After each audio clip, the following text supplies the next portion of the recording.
नमस्कार, लोकमंच में आपका स्वागत है। मैं हूं राकेश और आज हम बात करेंगे कि स्कूल अगर खुलते हैं कोरोना काल में तो किस तरीके से बच्चों का बचाव हो सकेगा। इसको लेकर स्कूलों की क्या तैयारियां हैं, और इस मुद्दे पर बात करने के लिए हमारे साथ यतेंद्र जी हैं। यतेंद्र कसाना हैं, all Noida school parents association के अध्यक्ष हैं।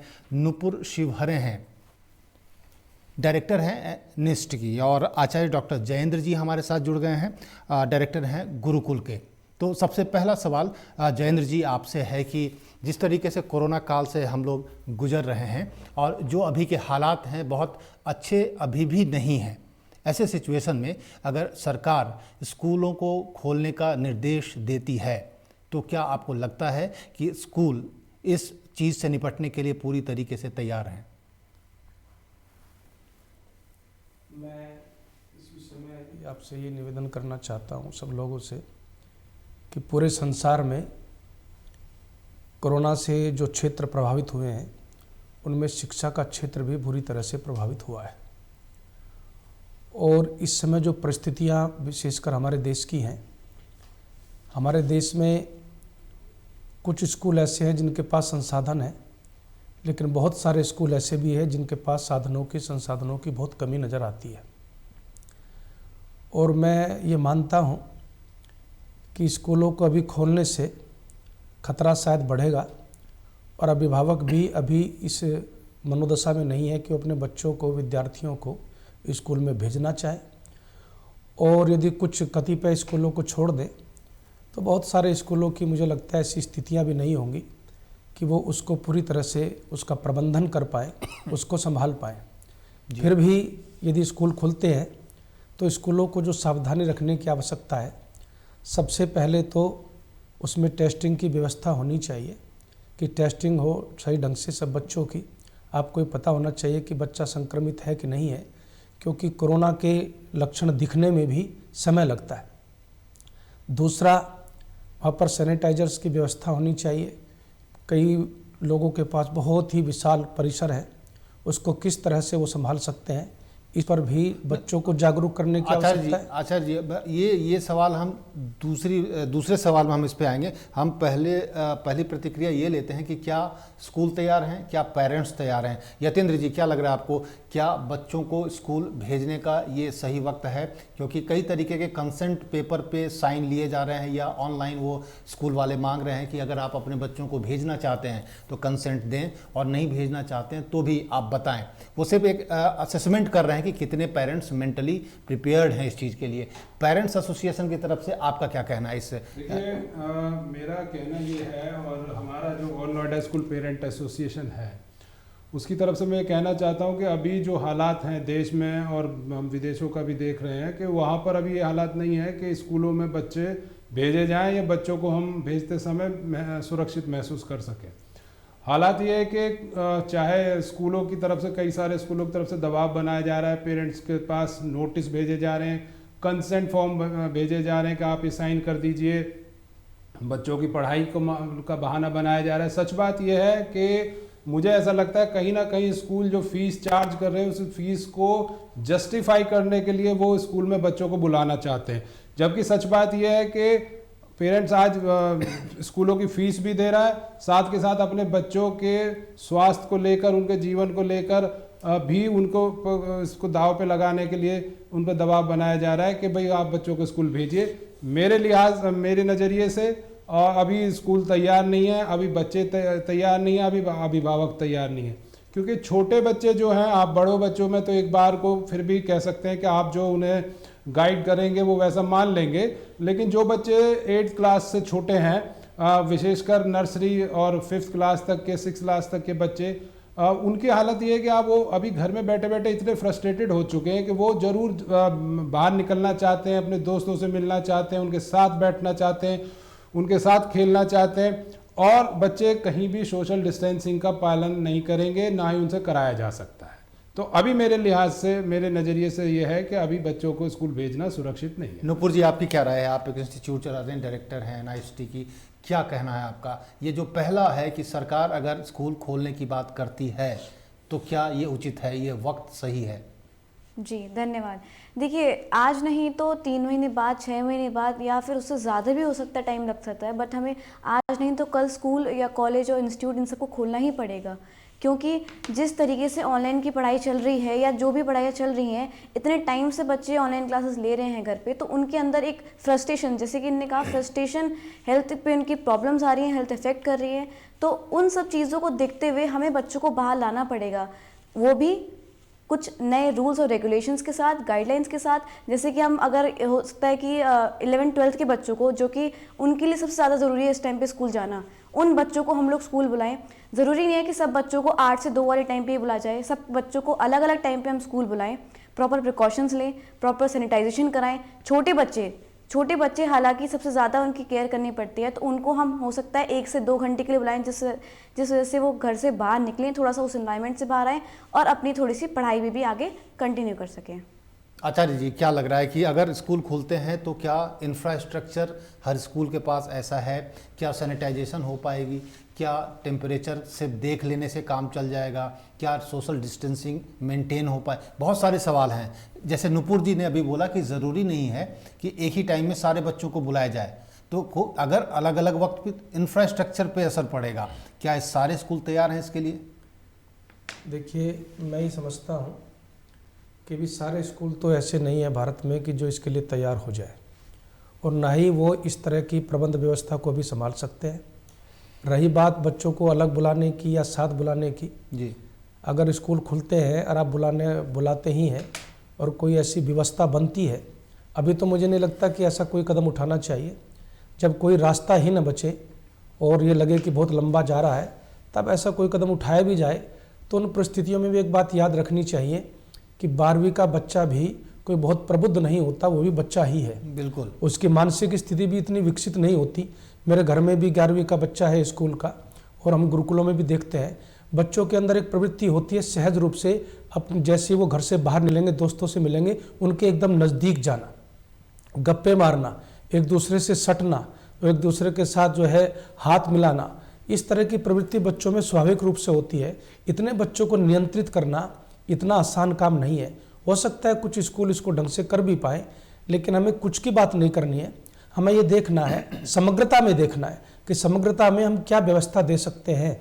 हमारे जो सरकारी स्कूल हैं, जो सामान्य परिस्थितियों में भी व्यवस्था ढंग से नहीं दे पा रहे, और बहुत सारे ऐसी संस्थाएं हैं, तो वो ऐसी परिस्थितियों में कितनी बढ़िया व्यवस्था दे सकते हैं, ये तो एक मैं समझता हूँ निश्चित रूप से चिंतन का विषय है। और इसमें सबको, सरकार को विशेष रूप से, जब तक कोई व्यवस्था बिल्कुल अच्छी ना हो जाए, उत्तम दर्जे की ना हो जाए, तब तक स्कूल खोलने का निर्णय जल्दबाजी में नहीं लेना चाहिए। और बच्चे, मानता हूँ कि घर पे हैं, लेकिन अगर उनके माता पिता उनका सहयोग करें तो ऐसी बात नहीं है। बहुत सारे ऐसे संसाधन हैं जहाँ बच्चों को सामान्य रखा जा सकता है। सबसे पहले तो जीवन है साहब, जान है तो जहान है। जिंदगी रहेगी, 1 साल पीछे पढ़ लेगा तो चलेगा, लेकिन सबसे महत्वपूर्ण जीवन होता है, उसकी सुरक्षा होनी चाहिए। आचार्य जी, आप तो गुरुकुल चलाते हैं, वो रेजिडेंशियल होता है, हॉस्टल हो, उसमें क्या व्यवस्था हो सकती है? अभी क्या आपके यहाँ हॉस्टल तो खाली करा लिए गए थे जब से लॉकडाउन की स्थिति थी, उसको कैसे मैनेज किया जाएगा? अगर मान लो कि मार्च या अप्रैल में भी स्कूलों को खोलने की बात आती है, तो आपको लगता है वो टाइम भी सही होगा? देखिए, अभी उतने आगे की हम न सोच करके ये देखें, अगर इसको उस समय क्या परिस्थितियाँ होती हैं, इस महामारी पर कैसे नियंत्रण पाया जा सकता है, उस समय के आंकड़े क्या कहते हैं, उस समय अगर खोलते हैं, ये मैं देख रहा हूँ। क्योंकि कुछ दूर दराज के बच्चे जो लॉकडाउन की वजह से आसपास के सब घरों में चले गए, लेकिन वो नहीं जा पाए, जो 3-3, 4-4, 5-5 दिन ट्रेन में लगते थे, वो उनमें भी अभी हम कितना भी प्रयास करते हैं, कितना भी समझाते हैं, बड़े बच्चे भी हैं कि आप जो है दूर रहिए, आप मास्क लगाइए, लेकिन वही होता है, थोड़ी देर में सब जो है आपस में मिल जाते हैं, मास्क कहीं गायब हो जाते हैं। बच्चों में इस तरह का अनुशासन लाना अभी इतना आसान नहीं है। आप बच्चों की छोड़िए, अपने पिछले दिनों दिल्ली का हाल देखा है, जब त्योहार चल रहे थे, किस तरह से बड़े बड़े प्रबुद्ध लोग, भीड़ एक दूसरे को चीर रही है और मास्क बिना पहने घूम रहे हैं, और दिल्ली में उसका जो दुष्परिणाम आपको देखने को मिला वो सबके सामने है। तो आप बच्चों से कैसे ये उम्मीद कर सकते हैं कि बच्चे एकदम इतने अनुशासित हो जाएं कि वो कोई भी गलती ना करें? आखिर बच्चे बच्चे हैं, उनका ध्यान रखना, उनके जीवन का ध्यान रखना, मैं समझता हूँ हमारा सबसे पहला कर्तव्य है। और जैसी परिस्थितियाँ आती हैं उसमें फिर वे सारे संसाधन उनका निरीक्षण किया जाए कि संसाधन है, और उस जब वे बिल्कुल व्यवस्थित हो जाए तब जा करके की अनुमति की बात होनी यतेंद्र जी, चाहिए, स्कूल खोलने की बात होनी चाहिए। सरकार इनिशिएटिव ले रही है, स्कूल खोलने की बात कर रही है। बिहार सरकार ने भी नोटिस जारी किया है, वहाँ के चीफ सेक्रेटरी ने, और यूपी में भी शायद ये बातचीत चल रही। तो जब हालात ठीक नहीं है तो सरकार इस मुद्दे पर बात क्यों कर रही, क्यों सोच रही है, और स्कूलों को क्या जल्दबाजी है स्कूल को खोलने की? आपने बिल्कुल अच्छी बात बताई, अच्छा सवाल है आपका। कि मैं आपको बताना चाहता हूं कि सरकार ऐसा लग रहा है कि जैसे संवेदनशील है ही नहीं बच्चों को लेकर। आप चाहे कहते रहिए कि भाई सरकार के ने इतना प्रयास कर दिए, उतने प्रयास कर दिए, सच बात ये कि प्रधानमंत्री जी तो कह चुके कि आत्मनिर्भर बनिए, तो ऐसा समझो कि जैसे छोड़ दिया हो हम लोगों को कि अपना इलाज अपने आप करिए और आप अपनी बीमारी से अपने आप बचिए। तो जब बचने की बात आती है और सरकार पल्ला झाड़ ही रही है, तो मैं ये कहना चाहता हूँ कि पेरेंट्स की हालत अजीबोगरीब हो गई है। वो एक तरफ तो उन पर दबाव बनाया जा रहा है कि फीस जमा करिए, दूसरी तरफ उन पर दबाव बनाया जाता है कि साहब बच्चों को कंसेंट फॉर्म भर के दे दीजिए और बच्चों को भेजिए। एक स्कूल का मामला तो ऐसा मेरे जानकारी में आया था, नोएडा का ही, कि वहाँ के पेरेंट्स पे दबाव बनाया जा रहा है। फ़ोन करके बच्चों के पेरेंट्स को कहा गया कि आपके बच्चे को या तो भेजिए, वरना बच्चों को फिर बोर्ड में परेशानी होगी और उसको हम जो उसको मार्क्स में इस तरह की परेशानी आएगी। तो ऐसा लगता है, मैं एक उदाहरण देना चाहता हूँ, हरियाणा में सबसे पहले स्कूल खोले गए और वहाँ अभी आपने देखा होगा, पीछे खबरों में आपकी जानकारी में भी आया होगा कि हालात ये थे कि सबसे ज़्यादा बच्चे एक स्कूल में एक साथ 100 बच्चे बीमार हो गए और वो कोविड से इन्फेक्टेड हो गए। तो हालत ये है कि आचार्य जी ने बड़ी अच्छी बात कही कि जान है तो जहान है। आज बच्चों जो हैं, जो हमारा भविष्य हैं, जो कल आगे चल के इस देश को संभालेंगे, और उनकी जान पे हम लोग कैसे खेल सकते हैं सिर्फ ये करके कि साहब उन्हें स्कूल भेज दीजिए। ठीक है, सरकार एक इस तरह का कोई कानून ले आए या इस तरह का कोई गवर्नमेंट ऑर्डर निकाल दे जिसे जियो कहें कि भाई साहब इस साल सारे बच्चों को प्रमोट कर दिया जाए नेक्स्ट ईयर में, और ठीक है बोर्ड का एग्जाम ले लिया जाए और बाकी बच्चों को प्रमोट कर दिया जाए। ऐसी कौन सी बड़ी आफत आ गई? तमाम तरह की परेशानियां जीवन में आती हैं, तो ये इससे कोई बहुत बड़ी समस्या सामने आने वाली नहीं है। सरकार प्रमोट का आदेश कर दे, बस बनस्पत इसके कि वो दबाव डाले कि स्कूल भेजिए बच्चों को। अच्छा, एक और चीज़ है, आप कह रहे हैं कि आप पाली में सुबह की पाली अलग होगी, शाम की अलग हो जाएगी, और बच्चों को आप देखिए छोटे बच्चे हैं, ना समझ हैं, उन पर कोई फर्क नहीं पड़ता। वो इस मामले की, इस बीमारी की गंभीरता को नहीं समझते हैं। बिल्कुल, वो साथ बैठेंगे, एक दूसरे के टिफिन से खाना खाते हैं, एक दूसरे की बोतल से पानी पी लेते हैं। आप कहाँ तक टीचर, एक क्लास में एक टीचर होता है, बड़े बड़े नामी स्कूलों में 45 से 50 बच्चे एक क्लास में हैं, तो वो टीचर कितने बच्चों को संभालेगी? अब आप ये भी मान लीजिए कि उसमें से आप आधे बच्चों को बुला लेते हैं, तब भी एक टीचर के द्वारा 25 से 30 बच्चों को संभालना बहुत मुश्किल काम है। तो वो कितने लोगों पर ध्यान रख पाएंगे, कितने लोगों बच्चों को ये समझा पाएंगे कि बेटा एक दूसरे से दूर रहना है? या मेरे समझ में ये आता है, और मैं अपनी एसोसिएशन के द्वारा, all Noida school parents association के द्वारा यहाँ के जिलाधिकारी को शुरू में ही मैंने लिख के दिया था कि साहब जब तक वैक्सीन नहीं तब तक स्कूल नहीं। और उसकी हमने एक मुहिम भी चलाई। हम लोगों ने एक सर्वे कराया जिसमें 90% लोग पेरेंट्स ने ये कहा कि हम बच्चों को स्कूल नहीं भेजना चाहते। तो जब वो पेरेंट्स नहीं चाहते बच्चों को स्कूल भेजना और उसको लेकर परेशान है, तो सरकार को ऐसी क्या जल्दी पड़ी है कि भाई वो यतेंद्र जी, उसी से जुड़ा एक सवाल है कि क्या स्कूल फीस तो ले ही रहे हैं स्कूल वाले, क्या उनकी कमाई में कमी आई है? किस तरीके से वो चीज़ें कम आई हैं जिसकी वजह से वो परेशान हैं? क्यों स्कूल खोलने की जल्दी है?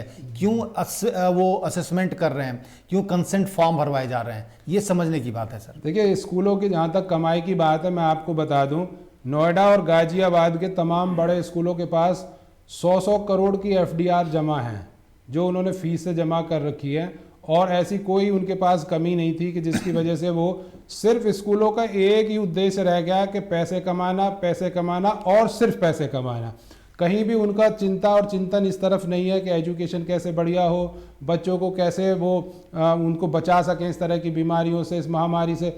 बहुत सारे स्कूल मेरी जानकारी में ऐसे हैं जिन्होंने अपने स्टाफ्स की आधी छुट्टी कर दी है और छटनी कर दी है, 50% स्टाफ को निकाल दिया है उन्होंने, और जो लोग बाकी के भी रह गए हैं, जो काम कर रहे हैं, जो उनके परमानेंट टीचर थे, उनको भी आधी सैलरी दी जा रही है, और जबकि फीस पूरी वसूली जा रही है। मैं आपको बता दूं आपके चैनल के माध्यम से, आचार्य जी, ये सवाल बहुत जायज है कि स्कूल की फीस, जो ट्यूशन फी है, वो पूरी जा रही है, लेकिन टीचर को सैलरी कट होकर मिल रही है कि कोविड के नाम पर कि 30% या 20% या 50% का डिडक्शन है। ऐसा क्यों है? सिर्फ इंफ्रास्ट्रक्चर का इस्तेमाल नहीं हो रहा है, बाकी फीस तो पूरी जा रही है। देखिए, आप बिल्कुल सही कह रहे हैं कि फीस स्कूल में पूरी जा रही है और उनके पास धन की कोई ऐसी कमी नहीं है। उसके बावजूद वो अपने शिक्षकों को फीस, वो तनख्वाह जो है वो पूरी क्यों नहीं दे रहे हैं? ये सवाल बहुत जायज़ है, उनसे पूछा जाना चाहिए कि जब आप विद्यार्थियों से तो आपने किसी तरह की कमी नहीं की। नहीं, तो इस पे ये सवाल मैं आपसे ये भी जानना चाहूँ कि ये सच है या गलत है? ऐसा हो रहा है कि नहीं हो रहा, आपकी जानकारी में है? देखिए, मेरी जानकारी में अभी मुझे, वैसे मैं नोएडा में बहुत सारे स्कूलों से जुड़ा हुआ हूँ, अभी किसी ने मुझे सीधे सीधे तो कोई शिकायत या कोई चर्चा ऐसी नहीं की, लेकिन आप क्योंकि अध्यक्ष है तो आपके पास ये जानकारी मैं समझता हूँ बिल्कुल सही होगी। आपने पॉइंट उठाया, मेरी जानकारी में है, हाँ, इनकी जानकारी में है, तो मैं समझता हूँ ये बात बिल्कुल सही कह रहे हैं, क्योंकि ये उससे जुड़े हुए हैं सीधे सीधे, और शिकायत करने का मैं समझता हूँ लोगों को अधिकार है इनके पास, क्योंकि ये उसके अध्यक्ष हैं जी। तो ये जो बात कह रहे हैं उसमें कहीं कोई बात वो नहीं है, कई लोग ऐसा कर रहे होंगे, सब न कर रहे तो कुछ तो ऐसा जरूर कर रहे होंगे, और इसीलिए हम ये अपील भी करना चाहते हैं। नहीं, आपदा में अवसर की बात जरूर की गई थी, लेकिन ऐसे चीज में अवसर ढूंढना भी बहुत ज्यादा सही नहीं है, मुझे ऐसा लग रहा है आचार्य जी। हाँ, नहीं, बिल्कुल ऐसे में तो सबका जो दृष्टिकोण है मैं समझता हूँ समाज में एक दूसरे के प्रति वो बहुत सकारात्मक होना चाहिए, और सकारात्मक दृष्टिकोण यही होता है कि जैसी परिस्थितियाँ हों उन परिस्थितियों में जो लोग आपके साथ खड़े हैं, उनका घर भी है, परिवार भी है, यदि आपके पास कोई कटौती नहीं हो रही है, आप किसी तरह की कटौती नहीं कर रहे हैं, तो फिर आप आगे क्यों कटौती कर रहे हैं, ये मेरी समझ से परे है। जी नुपुर जी, सेकेंड स्ट्रेन की बात आ रही है, दोबारा से कोरोना वायरस का एक दूसरा वर्जन दिख रहा है, जिसके कारण यूनाइटेड किंगडम में इमरजेंसी लागू की गई है और इंडिया से सारी फ्लाइट कैंसिल कर दी गई है, और भी बहुत देशों ने फ्लाइट कैंसिल की है। ये फिर से कहा जा रहा है कि ये दूसरी लहर है। आपको लगता है कि इस सिचुएशन को देखते हुए स्कूल या कोई भी एजुकेशनल इंस्टीट्यूट इस चीज़ को कोप अप कर पाएगा? जी बिल्कुल। दरअसल सबसे बड़ी बात इस टाइम पे ये है कि स्कूल खोलने से भी कोई फ़ायदा नहीं है, स्कूल बंद करने से कोई फ़ायदा नहीं है। इस टाइम पे अब सबसे मेन जो चीज़ है वो है इवैल्यूएशन करना कि स्कूल बंद करने से क्या नुकसान हो रहा है, स्कूल खोलने से क्या नुकसान हो रहा है। क्योंकि एक घर पे जहाँ पे 2-3 बच्चे होते हैं, उनके घर पे ज़रूरी तो नहीं है कि 3 फ़ोन हो, 2 फ़ोन हो। और नेटवर्क कनेक्टिविटी सबसे मेन रीज़न तो यही है। ऑनलाइन क्लासेस में सबसे बड़ा रीज़न होता है नेटवर्क कनेक्टिविटी। बच्चे एक बार अगर ज्वाइन कर रहे हैं तो कई बार उनका ऐसा होता है कि कनेक्शन की वजह से डिस्कनेक्ट हो जाता है, वो क्लासेस नहीं कर पा रहे हैं, टीचर से 1-to-1 कनेक्शन नहीं हो पा रहा है, इंटरेक्शन नहीं हो पा रहा है, ना ही कोई और एक्स्ट्रा एक्टिविटीज़ हो पा रही है उनकी। जी तो ये बिल्कुल सही है कि हर घर में अगर 3 बच्चे हैं तो 3 लैपटॉप नहीं है, 3 अगर स्मार्टफोन नहीं है तो क्लासेस कैसे होंगे, और अगर 3 फ़ोन हैं भी तो फिर पेरेंट का काम कैसे चलेगा। दिक्कतें हैं, कई दिक्कतें हैं, लेकिन उसके बावजूद स्कूल खोलना कोरोना के दौरान, इसको कैसे किया जा सकता है, इसको कैसे सही ठहराया जा सकता है अगर सरकार ऐसा कहती है या स्कूल ऐसा चाहते हैं तो? सही भी नहीं कहेंगे, गलत भी नहीं कहेंगे। मैं पहले भी मैंने वही कहा, मैं फिर से वही कहूँगी कि एक इवैल्यूएशन की ज़रूरत है, जिससे हमें ये पता करना चाहिए कि किस में क्या फ़ायदा है, क्या नुकसान है। बंद कर देना हमेशा के लिए, आज नहीं तो कल तो खोलना ही पड़ेगा।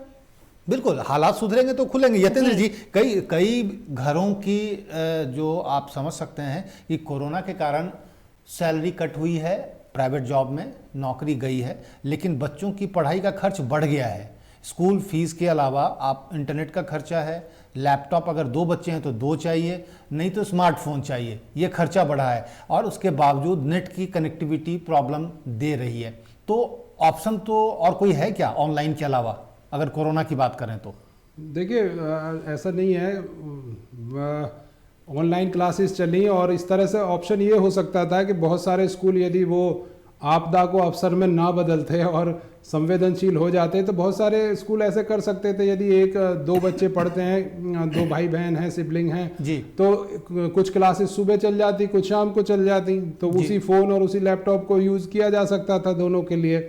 मेरी जानकारी में तो एक पेरेंट ऐसे भी थे कि जिन्होंने अपनी गाय बेची 15,000 रुपए की और अपने बच्चे के लिए एक स्मार्टफोन खरीदा। तो हालत ये है कि स्कूल्स ने कहीं कमी नहीं छोड़ी है किसी भी तरह से। बिल्कुल।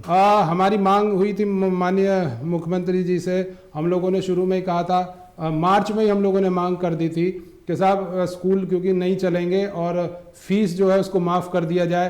तो हालांकि उनकी तरफ से एक बयान आया, लेकिन स्कूलों ने उसे अपने सुविधा अनुसार उसको मोल्ड कर लिया और कह दिया कि सिर्फ ट्यूशन फीस नहीं लेंगे। आज मेरी जानकारी में ग्रेटर नोएडा का एक बड़ा प्रोमिनेंट स्कूल है, बड़ा नाम है, उनकी बड़ी सारी शाखाएं पूरे देश में हैं। उस स्कूल ने क्या किया कि कुछ महीने तक तो फीस ली नहीं, उसके बाद में जो उन्होंने डेवलपमेंट चार्जेस थे वो भी जोड़ करके और इस महीने का बिल भेज दिया पेरेंट्स के पास। कहा कि साहब हमने तो कुछ टाइम के लिए किया था, बाकी अब हम फिर से पूरी फीस लेंगे। तो ऐसा मतलब संवेदनहीनता ऐसे स्कूलों ने दिखाई है। कुछ स्कूलों ने तो बड़ा दुख है। एडमिशन फी के ट्यूशन फी के अलावा जो फी लेते थे उसको कंपोजिट नाम से वो ले रहे हैं, ताकि वो ब्रेकअप नहीं है, पता नहीं चल रहा है ये ट्यूशन फी बढ़ा हुआ है या इसमें डेवलपमेंट फीस और बाकी चीजें मिली हुई हैं, कंपोजिट फीस के नाम पे ले रहे हैं वो। देखिए ये बड़ा गोलमाल है। जो हमारा फी रेगुलेटरी एक्ट 2018 आया था उसमें ये कमी रह गई। सरकार कहीं ना कहीं ऐसा लगता है जैसे जो लोग ये ड्राफ्ट करते हैं इन सब चीज़ों को, वो कहीं ना कहीं एक कमी इसलिए छोड़ देते हैं कि उन्हें अपनी निकासी का एक मार्ग मिल जाए। जो ये IAS अफसर जो इसको ड्राफ्ट करते हैं, कहीं ना कहीं इस एक्ट में भी ये कमी रह गई। उस एक्ट की वजह प्राइवेट स्कूल के फेवर में वो कुछ ना कुछ वो मैं बता छोड़ देते हैं। हम लोगों ने मांग की थी कि शुरू में फीस बढ़ा दी जाती थी, एक साल में 30% और 25%। उस पर हम लोगों ने सड़कों पे बहुत दिन तक 4 साल तक लगभग संघर्ष किया, तब जाके ये एक्ट बना। माननीय उप मुख्यमंत्री दिनेश शर्मा जी ने हम लोगों को उसमें शामिल किया, हमारी कई बार उनसे मीटिंगें हुई, तब जाकर ये ड्राफ्ट तैयार हुआ। और उस समय के जो शिक्षा के सचिव थे उन्होंने भी हम लोगों से इस बारे में बात की थी। लेकिन सच बात है कि वो कहीं ना कहीं इसमें एक कमी छोड़ दी गई, जो स्कूलों ने उसको अपने फ़ायदे में ले लिया। अब ये तो हो गया कि भैया आप जो है इतनी फीस से ज़्यादा नहीं लेंगे, आप 8.5% से ज़्यादा नहीं ले सकते। लेकिन उसी के साथ साथ उसको स्कूलों ने जो तमाम तरह के हेड्स में फीस ले रहे थे उस फीस को कंपोजिट का नाम दे दिया। तो पेरेंट्स तो वहीं के वहीं रहे, उनकी तो जेब उतनी की उतनी कटती रही। तो ये बड़े सारे गोलमाल थे इसमें। जब ये आपदा काल शुरू हुआ था, माननीय मुख्यमंत्री जी ने भी कह दिया था, लेकिन उसके बावजूद भी स्कूलों ने पूरी फीस वसूली है। और ये तो कर दिया था कि कुछ टाइम तक नहीं लेंगे, ये नहीं लेंगे जी, नहीं मांगेंगे। लेकिन वो 3 महीने पूरे होते जैसे लॉकडाउन खत्म हुआ उसके बाद उन्होंने नोटिस भेजने शुरू कर दिए। तो हालत यह है कि पेरेंट्स बेचारा दोहरी मार में मारा जा रहा है। एक तरफ तो बच्चों के स्वास्थ्य को और उनके जीवन को लेकर वो संशय बना हुआ है, दूसरी तरफ उसकी जेब काटी जा रही है। तो आपदा को अवसर तो स्कूलों ने बदला है, बाकी ये ठीक नहीं हो रहा। माननीय मुख्यमंत्री जी से यदि वो उन तक हमारी बात आपके चैनल के माध्यम से पहुंच पाए तो ये हम कहेंगे उत्तर प्रदेश के स्कूलों के लिए खासकर कि आप पेरेंट्स को थोड़ी राहत दें, 3 महीने की कंप्लीट फीस माफ करें, जिससे कि पेरेंट्स अपना बेचारे, बहुत सारे लोगों की नौकरी छूट गई है, बहुत सारे लोगों के धंधे बंद हो गए, तमाम तरह की और परेशानियों का लोग सामना कर रहे हैं इस समय। मेरी हाथ जोड़कर रिक्वेस्ट है कि कम से कम पेरेंट्स को उभारने के लिए ये एक बड़ा उपकार का काम होगा कि यदि 3 महीने इसकी स्कूल की फीस माफ कर दी जाए तो। आचार्य जी, आपको क्या लगता है, क्या जो यतेंद्र जी CM जी से गुहार लगा रहे हैं एक तरीके से सही है, होना चाहिए ऐसा? देखिए, इसमें तो कोई दो राय नहीं कि सबसे ज़्यादा जो प्रभावित हुए हैं वो 2 क्षेत्र हैं, आर्थिक क्षेत्र है और शिक्षा का क्षेत्र है। इन दोनों क्षेत्रों में बहुत समस्याएं हैं और आजकल विशेष रूप से जो निजी विद्यालय हैं जी, उनकी शिक्षा कितनी महंगी है इसका ज्ञान आप सबको है। और जिनके घर में नौकरी चली गई, एक ही व्यक्ति कमाने वाला है, उसकी नौकरी चली गई या उसकी तनख्वाह जो है वो एकदम से आधी हो गई। कितने मैं समाज में आता जाता रहता हूँ और बहुत सारे परिवार हमसे जुड़े हुए हैं, वो अपनी व्यथा बताते हैं कि जी नौकरी चली गई है, किस तरह से परिस्थितियाँ जो हैं वो इस समय हमारे घर में चल रही हैं और कैसे कैसे हम उसको मैनेज कर रहे हैं, कैसे कैसे घर चला रहे हैं, ये हमें ही पता है। तो ऐसी परिस्थितियों में राहत अगर कहीं से भी मिलती है तो वो राहत तो मैं समझता हूँ हमेशा मिलनी चाहिए। सरकार की नीतियाँ ऐसी होनी चाहिए कि सरकार होती इसलिए है कि ऐसी परिस्थितियों को ठीक से समझे, ठीक से संभाले और जो उनकी जनता है, देश की जनता है, उसको कहीं ना कहीं राहत अवश्य मिलनी चाहिए, ये मेरा भी मानना है। हालांकि कई लोगों के अपने तर्क हैं, वो ये कहते हैं कि हम लोग सैलरी भी तो दे रहे हैं जी टीचर्स को, अपने स्टाफ को भी सैलरी दे रहे हैं, उनको हम कहाँ से देंगे, हमें तो सरकार कोई अनुदान नहीं देती। उनके अपने तर्क हो सकते हैं, लेकिन फिर भी जिस घर में एक ही कमाने वाला और उसके 2 बच्चे भी पढ़ रहे हैं, किसी के 3 बच्चे भी पढ़ रहे हैं, उसकी अगर नौकरी चली गई, उसके मन से पूछिए कि वो किस तरह से इस समय अपना घर चला रहा है। घर चलाना मुश्किल है, ऐसे में फीस भरना, बड़ी फीस भरना और कठिन है। अगर उसको राहत मिलती है, मैं निश्चित रूप से अपनी सरकार से अपील भी करता हूँ, और इस कदम का अगर सरकार उठाती है तो हम सब मिलकर के स्वागत अवश्य करेंगे। नूपुर जी, क्या लग रहा है, अगर स्कूल खुलते हैं या पेंडेमिक की सिचुएशन और वर्स होती है तो स्कूल इसको कैसे टैकल करेंगे? स्कूल में ऐसी क्या व्यवस्था हो सकती है? एक तो जो डॉक्टर की व्यवस्था है वो है, लेकिन क्या वो सफिशिएंट होगी? इस चीज़ को कैसे मैनेज कर पाएंगे स्कूल? अगर बच्चे को हम भेजना शुरू भी कर देते हैं, मान लो कि पेरेंट्स ने तय किया कि स्कूल में बच्चों को भेजना है, स्कूल पहले से ही हमसे वो मांग भी रहे हैं अनुमति कि बच्चों को भेजें या ना भेजें, वैसी सिचुएशन में स्कूल क्या कर पाएंगे? जी, सबसे बड़ी बात तो स्कूलों की ही है।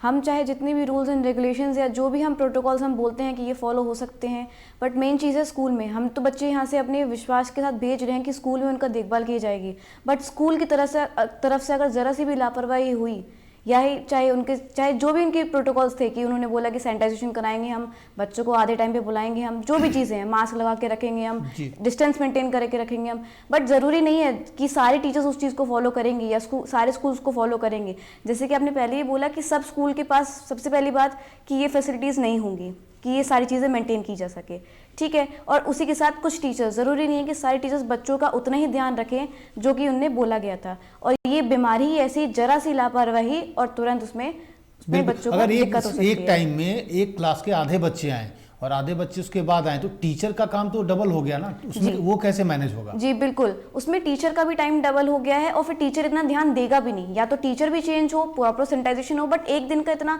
सारे स्कूल्स नहीं अफोर्ड करेंगे या सबको इतना ज़्यादा चीज़ें नहीं करेगा। कुछ दिन करेंगे, हालांकि कर सकते हैं कुछ दिन, बट ऐसा नहीं कि हमेशा चले। और ये बीमारी ऐसी कि हमें नहीं पता कि आगे वाले टाइम पे क्या हो। यतेंद्र जी, क्या लग रहा है आपको, क्या सरकार सच में गंभीर है या ये बात बस ऐसे ही एक चर्चा की बात थी और सरकार ने चर्चा की है भी, या अभी सोच विचार का वक्त है? देखिए, सच बात तो ये है कि मुझे ऐसा लगता है कि अभी सोच विचार और होना चाहिए इसके ऊपर, क्योंकि अभी ना तो पेरेंट्स तैयार हैं, ना सरकार ही तैयार है और ना ही स्कूल तैयार है जी। तीनों लोगों में से, तीनों जो संस्थाएं उनमें से कोई भी तैयार नहीं है। और बगैर तैयारी का या आधी अधूरी तैयारी के साथ यदि स्कूल्स खोले जाते हैं तो बच्चों को निश्चित तौर पर परेशानी का सामना करना पड़ेगा। उसके साथ ही एक और चीज़ भी है, स्कूल्स कहीं भी रहम बरतने वाले नहीं हैं। स्कूल्स में फिर एक नई चीज़ शुरू हो जाएगी, वो कहेंगे साहब सैनिटाइजेशन के नाम पे पैसा दीजिए और आप डॉक्टर्स की फीस के नाम पे पैसा दीजिए, तमाम तरह की नई चीजें हो जाएंगी। पेरेंट्स को भी बियर करना पड़ेगा। अल्टीमेटली हालत ये है कि हम ही को भुगतना पड़ेगा और वो जेब हमारी कटनी है किसी भी सूरत में, किसी भी हालात में। आचार्य जी, क्या लग रहा है, क्या ये सही वक्त है या अभी और सोच विचार का वक्त है? सोचना चाहिए, टाइम को और थोड़ा एक्सटेंड करना चाहिए? मैं ये मानता हूँ कि अभी इसमें और चिंतन मनन करना चाहिए और अच्छे से इसकी योजना बनानी चाहिए और सब लोगों से सलाह मशवरा करना चाहिए।